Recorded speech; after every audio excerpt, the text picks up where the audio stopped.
mobilisé contre la niche du Rassemblement national qui a lieu ce jeudi 30 octobre, c'est la veille d'Halloween, ce n'est peut-être pas par hasard, puisque C'est de l'humour insoumis, vous inquiétez pas, le reste est bien plus drôle. les propositions de loi qui sont discutées sont soit totalement stupides, soit totalement racistes, soit totalement xénophobes, et parfois les trois, avec le rétablissement du délit de séjour irrégulier, comme si une personne étrangère était forcément une délinquante. Je rappelle que dans notre pays aujourd'hui, c'est l'État, notamment qui par les effectifs qu'il ne donne pas au service public de la préfecture, crée des sans-papiers. L'État crée des sans-papiers, il crée aussi des délinquants, vu que c'est lui qui les condamne. Je ne vois pas ce qu'il y a de stupide ou raciste à dire que c'est un délit de rentrer illégalement dans un pays. Illégalement, ça veut dire pas légal. Sinon, à quoi bon suivre les règles? Mais ça, les règles, je pense, c'est un concept, ils ont du mal à la France insoumise.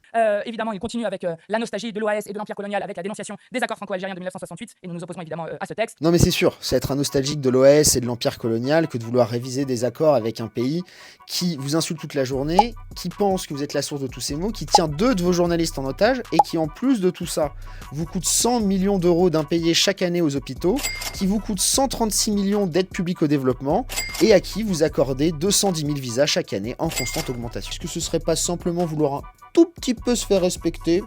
Je ne sais pas. En tout cas, il y a une constante à la France insoumise, c'est cet amour pour toutes les démocraties à travers le monde. La Chine, le Venezuela, l'Algérie, c'est magnifique. Si comme moi t'adores Mathilde, abonne-toi.